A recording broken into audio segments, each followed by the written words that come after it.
Thank you so much for staying tuned to this channel. Welcome to another edition of Africa Discourse. I am Wilson Marshall. Today, it's all about the African-Turkey relationship. Don't forget the African Summit with Turkey was held in Istanbul, the capital of Turkey, where Tayyip Recep Erdogan started telling African countries what they need to do, where they ought to stand, what the position should be. It took it as far as their position in the UN Security Council. Why an African country is not being represented in that council. There's some other things also about the fight against insurgents, about the fight against terrorism, and of course it's all about economy, all about security, all about business.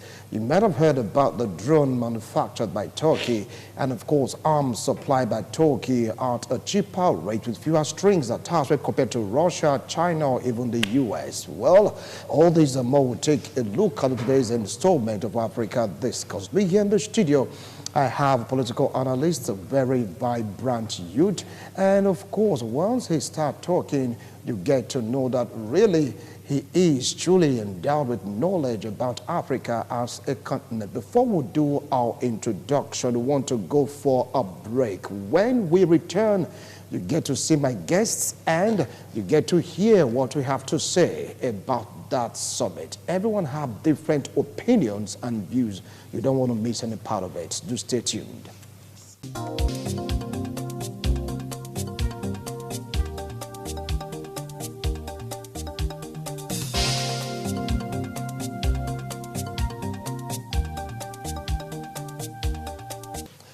Thank you so much for staying tuned. We have to do some kind of an adjustment so I can give you at least a near perfect show. If you just joined us, this is Africa Discourse. It's all about Africa-Turkey Summit, socio-economic impact in Africa, security, economy, you just name it.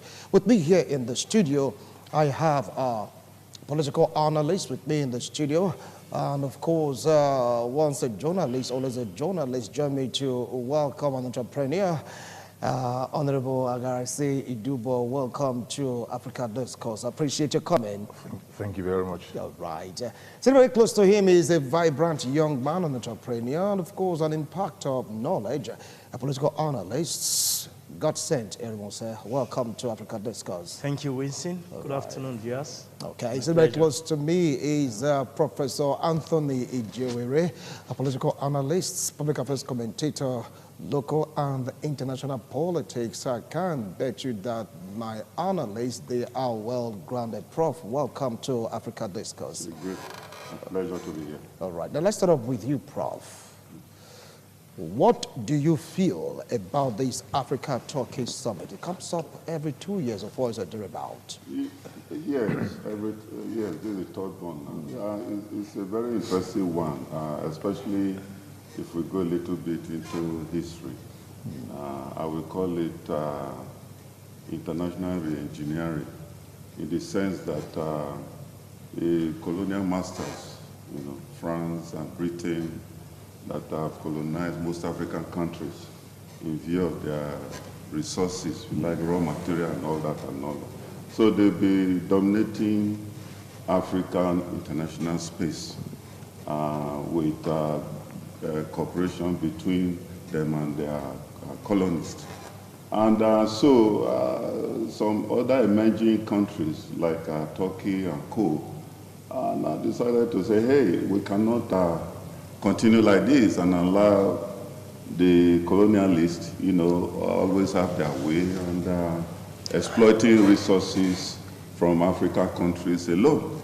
So I think that was what formed the background story. We're talking and said, hey, we can also have a share of the cake, and decided to come up with a Turkey African Summit. And in view of that, Erdogan did a very good homework there, because we know that 16 African countries, attended the summit, recent one, and 102 ministers, and including ECOWAS representatives were at the summit. And the major aim of the summit is basically military and economics. And we know that in the area of economics, if you like, military, the Turkey government have sold weapons to countries like Morocco and I think Egypt or Somalia. Okay, all right. Yeah, all right. to the tune of 30 billion. Yeah.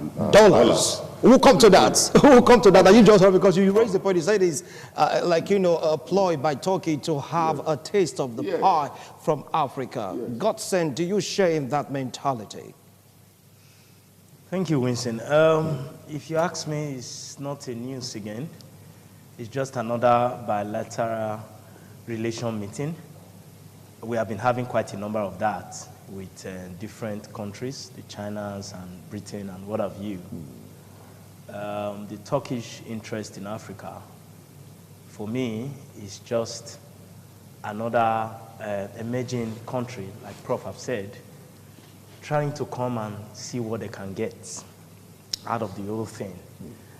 Yes, it is a common knowledge that no country of the world can survive alone. Nobody can downplay on the importance of bilateral relations.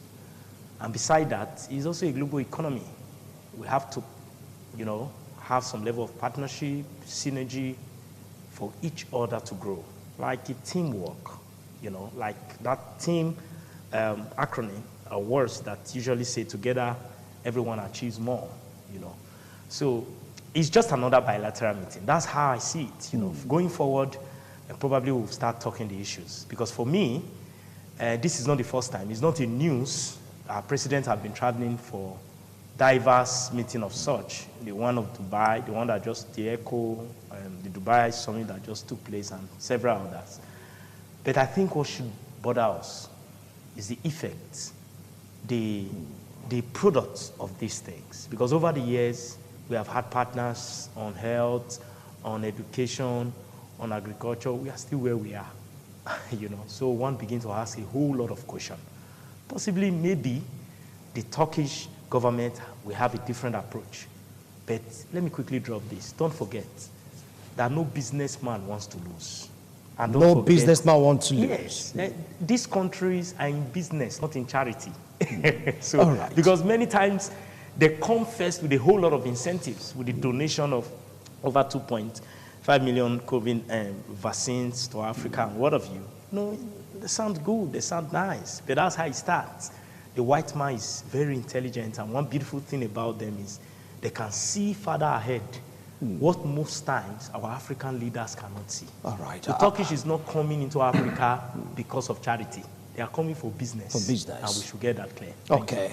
Honorable, do you have a divergent view to the opinions? Let me draw from his last statement that they are coming for business. What else should they have come for? I mean, they saw an environment that's veritable to catching on. So they're exploring it. And they just believe that, like Prof did say, the stranglehold by colonial masters. Yes. They just believe that they could break that. And that's why they are even looking at. And we must not forget that Turkey is a world leader in agriculture.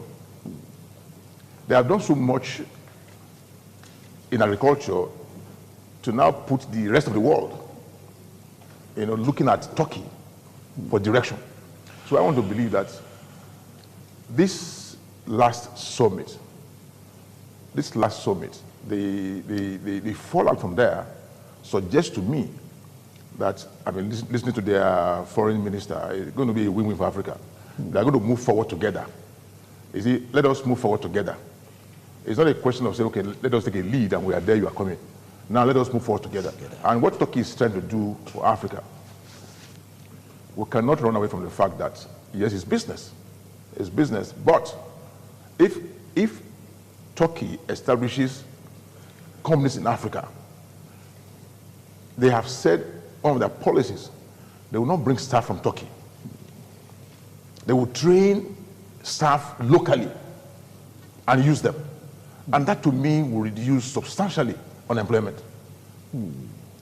Even in Egypt, where they are even quarreling, they still have companies in Egypt where they have employed, according to statistics, over 100,000 Egyptians who are working, even though they disagree on a few other issues because, of their own political, I mean, I don't recognize you, you don't recognize me for that reason, but they still have, not a stranglehold on, they have provided industries in Egypt that today Egypt can serve it. Even though we are fighting, but we are benefiting from a relationship that is not even formal. But having said all this, I think Turkey is one country that we should look forward to, because from what we also read, in the last 20 years, they have grown in a manner that they have become the envy of the 5 other major countries of the world. So if that is the situation, if you have a brother who is reaching out to you, who believes that, okay, you are not doing well now,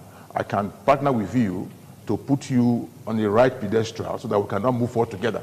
So that not to be on the same, not to be on the same level, but we can take you from where you are now to where we think you should be. Africa is a very veritable, is a place for everybody. Is a destination for the whole world. One, because of our population. And we are growing in a manner that every world power would need Africa. Because anything you bring here, for instance, to sell, there's a market. There's a market. And Turkey is one country, like probably say, they have produced so much military hardware. I mean, most countries now are in trouble one way or the other. They didn't cause the trouble, but they are supporting you to buy and fight. We'll come to that aspect. Come by so you can fight or, let's say, kill yourself or stuff like that. That's what people like, taking it to be. Now, from what Turkey said, they said, look, we have these offers for you. Unlike other countries, we have fewer strings attached. And like what Honorable said, he said, Egypt can testify to that. They come, they help you, they employ your own people rather than employing their own people like what other countries we do vis-a-vis Chinese. I mean, don't you think that that is a huge advantage for Africa? You see, according to a political scientist by name of Antar, he said other things can vary, but national interest remains constant. So going by that theory, one is also saying, look, the Turkey government, like the Honorable said, they are not an African country for fun. For example, there are companies all over Africa put together, the totality. They've employed 25,000 Africans. And the revenue that comes from there is $786 billion. I mean, that is serious. That's money. Yeah, that's good money. And to them, the population of Africa, to them, they are doing business with, it's about 1.3 million people, Yeah, so if you put all this together, Billion. All right, Billion. You just hold on right now. I want to go for a break. When we return, you continue with your chain of thoughts. Don't go anywhere. We'll be right back.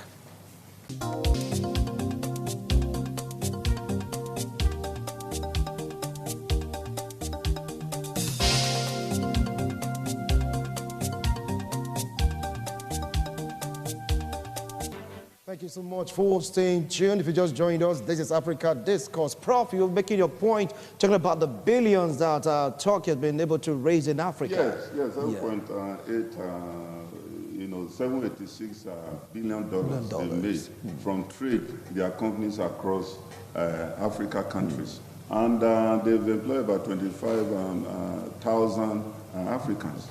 And if you also consider the population, they are doing business about 1.3 billion Africans. So, I mean, for God's sake, any country will be interested in, that beautiful statistics. I want to do this. So, like I said earlier, and with what Morgan Tao said, that the interest of countries always constant, where other things can vary. So, going by that, so we are saying some of us are not surprised. And the beauty of Turkey bilateral relationship with most African countries is softer compared to the big giants, Britain, the US, Canada, and what have you. China tends to be selfish, it's like a devil. give you something good with the right hand and take it with the left hand. You know, you pay so much interest, and in case not taking, they mortgage your infrastructures. You know, your airport and what have you. They can mortgage it. If you fail to pay, they take over. And so that is not a good bilateral trade relations. Unlike Turkey, it's like saying, hey, come, let's do business together. On a softer note. On a softer note. Yeah, on a softer note. So that at the end of the day, the two countries will benefit from one another. But their interest remains constant. Okay. Interest remains constant. All right.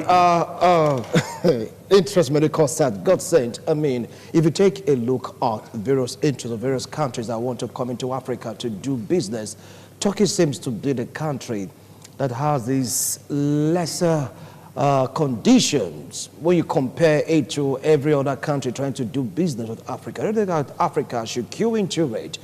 The proposal, military, agricultural, economy, you just name it. No, I disagree, Winston. It is too early to just say Turkey will be the best country to go into bilateral trade. If you look at the policy, if you are to study it, every businessman has his own approach.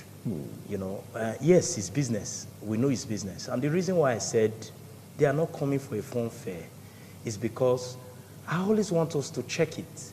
It's not just enough to say, oh, this country again is interested in doing business. Oh, you know, let's rush at it. Yes, the Turkish government have some, you know, soft landing. Then if you compare their policy to Britain and some others, even China, they also have some give and take. You know, but you have to look at, when you talk about bilateral relation, it's always not safe to draw conclusion in the imminent. You know, it's always important to trade with caution. I want to use that word. Because trade with caution? Yes, trade with caution. Because when we started, there's a word that Prof used when he said, you know, probably the Turkish government have seen the need to, you know, take their own share from Africa. My worry is, why does it have to be a mentality that you are coming to take your own share? Is it that as an African country, we don't have anything to bring to the table? You know, I don't just want us to just be quick to say, Turkish is going to be be a safe haven. For me, it's too early to define, because there's what we call the entering behavior in the marketplace. If I want to penetrate a market, I will have an entry behavior. I may even come and tell you, every foreign policy, remember, is adjustable, is reviewable, so to speak. You know, if I want to enter into a certain line of markets, I will have what we call, you know, the entering behavior policy. I mean, there are some things I'll do to gain the trust of these people, enter the market. I'm not trying to say that the Turkish government may not necessarily be sincere. That's not my point. My point is for we as African countries to begin to learn from previous experiences, to trade with a lot of these foreign countries with caution. You know, why I'm saying this is, this is not the first time we are having bilateral relationship with whether emerging country or world power nations. You know, but sometimes you start to ask yourself, what have come out of it? You know, at the time we started hearing some of our assets are being threatened to be offshore. You know, currently we're already aware of the current brain drain. You know, we're already aware of how some of our best minds somehow are trapped in some Europe countries, you know. So we must begin to trade with caution. That's my emphasis. No matter how nice the first attempt or the recent attempt seems to be like, no matter how good, because there are even some countries' bilateral relations meeting that have even come out more juicy. Some of them will come and say, we'll give you so and so money, we will assist your educational development with so and so. At the end of the day, over the years, we begin to find out that it's either when these things are done by this country, our leaders, there's a whole lot of mismanagement on their part. All right. You know, so for me, there's every need for us to trade with caution. And we must also advance from having the begging bowl mentality. I'm not against bilateral relations. Like I've said, it's a global economy. But my problem is when our leaders from Africa, at any little instance, they are running for a bilateral relation meeting. You know, I start to question the mentality, the mindset with which they do all of this a lot of times. Okay. And over the years, for me, I have my indices to conclude that it's a begging bowl mentality. So can I just I'll come, throw something? hold on, just hold on to that thought. Hold on to that thought because. No, go ahead. Okay. All right. Let us, you see, before two countries have bilateral relations, Okay. now it is assumed, like a country like Nigeria, they should have their Minister of Foreign Affairs. They should have Minister of Trade and Investment or Industry, okay? And so they should have Minister of Finance. And they should consider the interests of the country before they have any bilateral relationship with any country. So if the developing country or African country did not do their homework before having bilateral relationship, for example, with the Turkish government we are discussing now, then that is their cup of tea. That's their cup of tea. All right, over to you, Honorable. Actually, you like have just said a few things I wanted to say. You see, if it's not the fault of those countries, if I want to take advantage of you, you're the one that will say, no, come on. But if you allow the flanks to be loose, the president of Turkey has shown a lot of character. Yes. A lot of character. He even went further. Said, we're going to sign an MOU. Because people raised the fears that my brother just raised. And I said, no. We are a different country. We want to, it's a brotherhood. It's a brotherhood. We are going to sign an MOU with you. All the conditions clearly stated. It's not we lay you at the corner. They just said to us, fine, we are interested in coming to do business in Africa. It's not just taking your own bite. That's not the point. They're not coming to take their own bite of Africa. They are coming to help develop Africa. And people have always, out of suspicion, lost out. When you fear, they have come again. Yeah, they have come again. Then you lose out. You lose out. And that's why I like some Igbo men. They say, no venture, no success. You can't be so afraid not to take risk. You must take risk. It's part of human existence. You must take risk. And what Turkey is saying to us, like Prof said, if I come to see my brother and I say, let us sign an agreement, I must bring those who are experts in that area to come and meet with your own people, and you sit down. So if we are bereft of ideas, it's not the fault of the man who takes advantage of you. Or employ the wrong minister. Yes, bring the wrong minister. I mean, so if you bring the wrong, so if you bring the wrong person, whose fault is that? So is the fault definitely to sign an agreement? You must take those who are directly concerned, so that they will also read line by line, word for word, and understand if there are some hidden things that they will see them and say, I'm going to say, no, this one, yes, but this one, no. Let us now review. So having said all of this, I think we should take advantage of the Turkish, overture. Let's believe in them. I have read a few things about them after you spoke to me on this topic. And I saw the sincerity of Turkey in this whole business. Even when they had the first one in 2008. In 2008, they had issues with Egypt. They couldn't do it. But in 2008, the first investment in Africa was $100 million. Dollars. Yes. But over time it has grown. They're even thinking about even 50 billion. These are issues. So I think, like Prof said, any country that wants to do business with Turkey, you must go, if it's agricultural business, go with the people who are knowledgeable. Yes, experts. Who can go, okay, agriculture, okay, fine. One of us believes that you are going to cheat us, but let us now sit down and look at the business futuristically, maybe for 20 years. Where do we stand? Taking this support, where do we stand in 20 years? Turkey is in to make business, to make money, but they're going to make money developing your own environment. There's a Turkish school I know in Lagos. That school is one of the best schools in Nigeria. A Turkish school? Yes. It's in Victoria Land in Lagos. One of the best schools in Nigeria. Who attends No, Good question.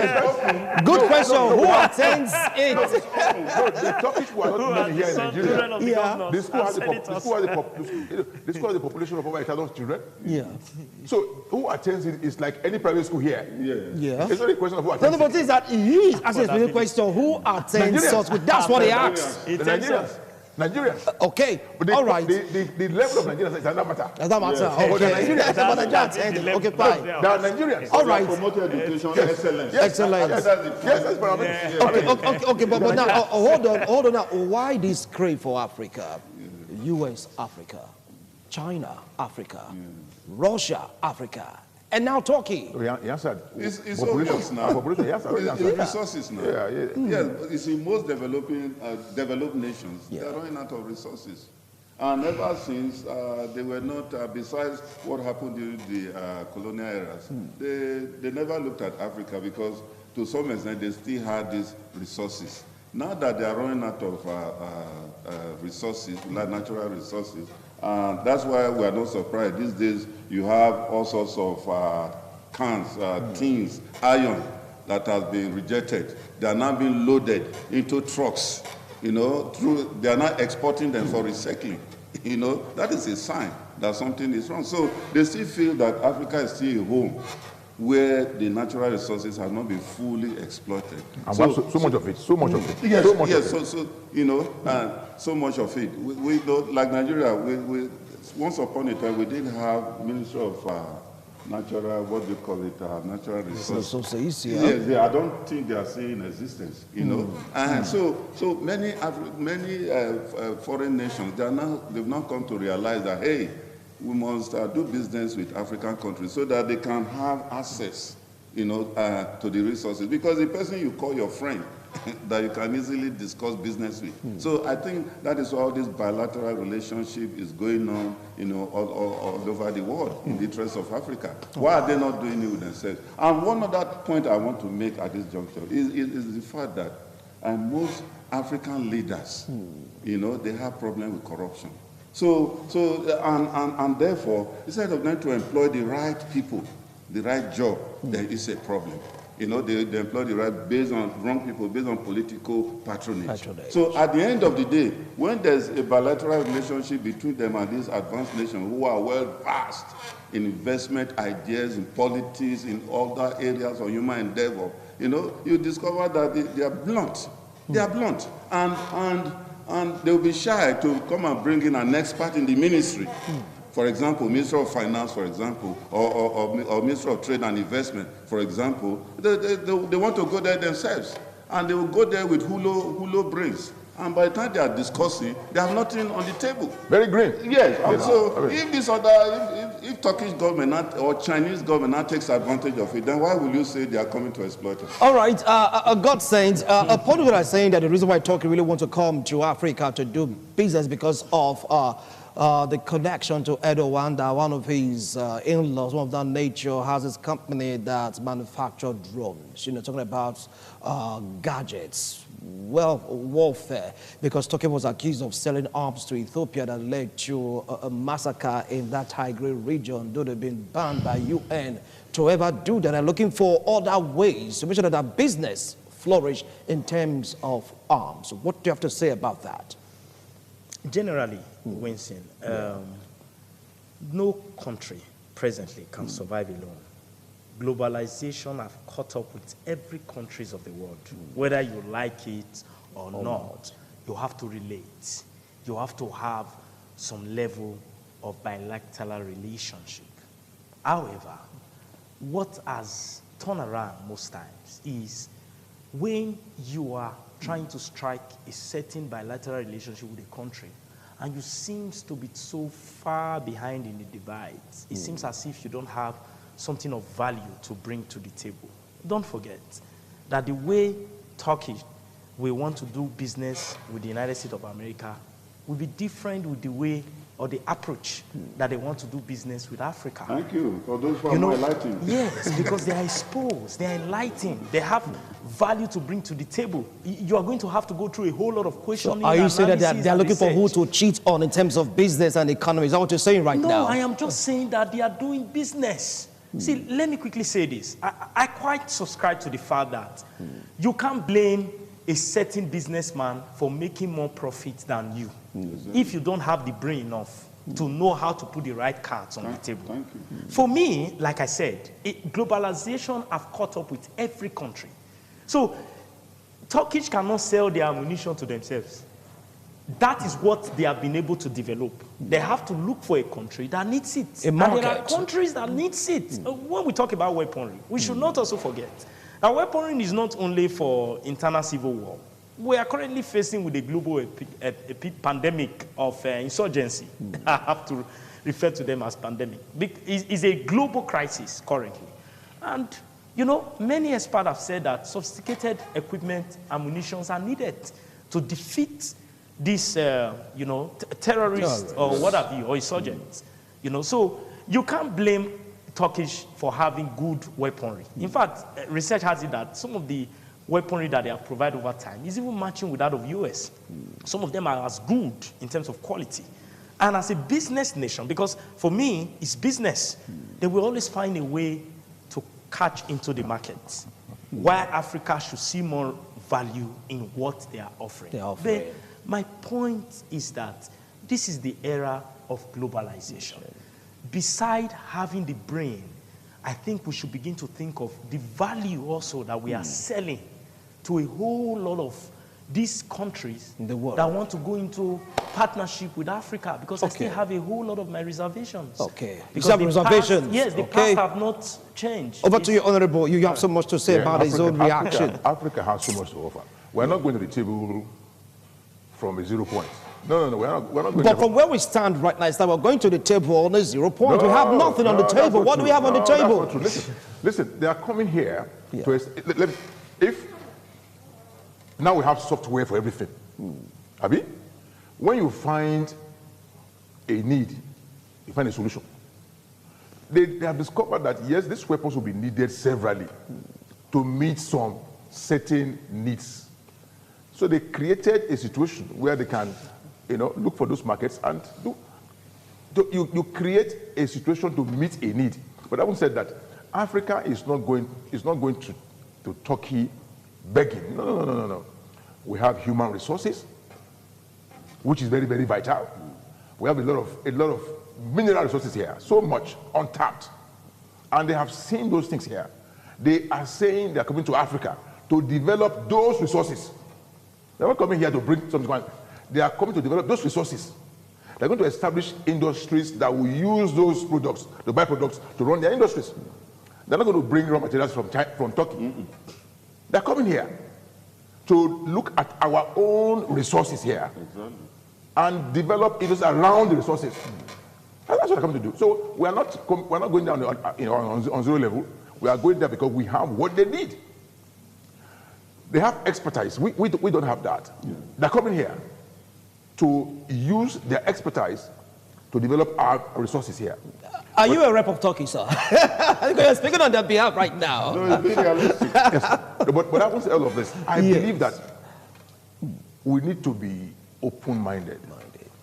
Let us, you know, although the Beninese will say, don't say because you had a snake bite, then the whole bush is filled with snakes. No. You can still walk in the bush without being bitten by a snake. That one snake bite doesn't mean everywhere you go to. If people have acted out of trust over time, that is not enough to you to us. It's like you have a failed marriage. You say, it's okay, I would never marry again. No, it doesn't. That should not form a pain in your heart. Even if it does that, you know, move on. Otherwise, you'll just be in one place. I think Africa must take advantage of this relationship. Like my brother just said, the way they will deal with a first world country will not be able to do with a third world country. Whether we even fought or don't even know now. But it's different. It's different. They will be talking on the same pedestal. But now, even though we pretend to be on the same, we are not on the same pedestal. So the discussion is also like not master servant, but we're not on the same pedestal. So they're going to talk to us like big brothers who are coming to support a younger brother.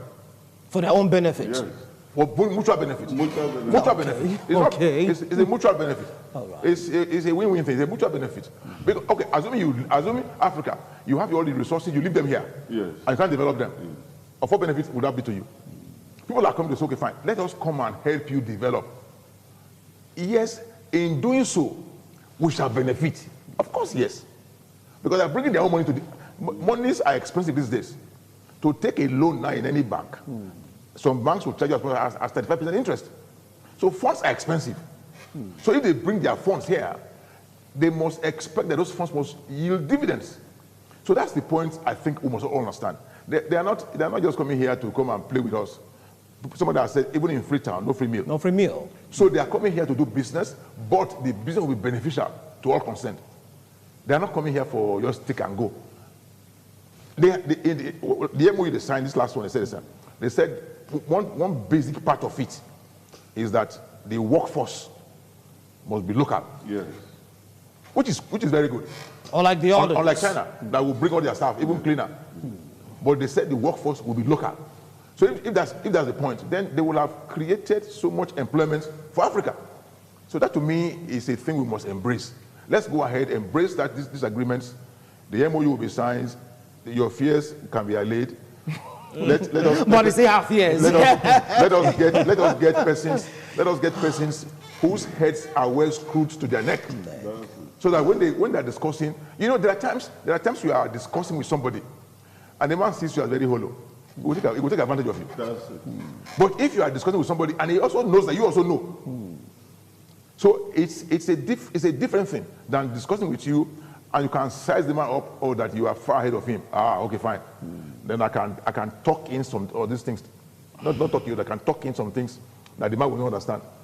The man will look at it, but he won't understand. Won't understand. Yeah. All right. That I think we must get ourselves together with. Okay, gentlemen, our time is almost up. 1 minute each. Summarize. What do you foresee in this relationship if it should come into fruition?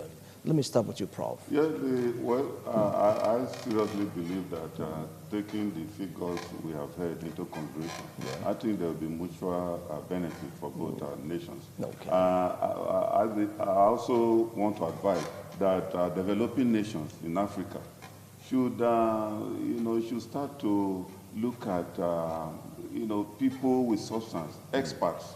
They should put experts in various positions of the ministry, especially in the area of finance, in the area of trade and investment, foreign affairs, and so on and so forth. The last Nigerian ambassador, to the U.S., he was 88 years old, all in the name of political. So tell me what such a man how can he project the image of Nigeria? He's still representing Nigeria. No, he's gone. He's gone now. Yeah, I know. Yeah, of course. Yes, he has gone, but then he was representing Nigeria. He was representing Nigeria. Okay. He was representing Nigeria. All right. Thank you. But the point I'm making is that they should put experts in right position. They should not put people in position in the name of political patronage. That's what's killing us. Thank you so much, Prof. God sent 1 minute. Part of the serious problem we have always had with our bilateral relationship has been policy formation, which has to do with bringing in experts, like he has said. Yeah. And secondly, mismanagement. Yes. Okay, over time, you know what happened? There's no time to go into history. Yeah. You know what happened over time? After 10 years, 5 years of bilateral relationship, we start asking for money. Give us money, borrow us loan. And the conditions start changing. Thank you so much, Honorable. 1 minute. So we have a good vehicle and bad drivers. Good vehicles, but bad drivers. So they crash the vehicle. Wow. So that's the problem. That's African problem. African problem. They crash the vehicle. All right. Thank you so much, gentlemen. I appreciate a wonderful analysis. Well, the summit has exposed so many things about African countries. Nigeria is among the nations that attended the summit. Let's see what this will bring forth in Africa. Is there going to be a keen competition between China, the US, Russia, Turkey in Africa? Does Africa stand to benefit? What will it stand to benefit? Who is going to benefit the more in this bilateral relationship? Is it all about religion? Not everybody talk about that. Anyway. No, Turkey is not doing religion. That's it. That's it on the show this afternoon. Thank you so much for being a part of it. Bye for now.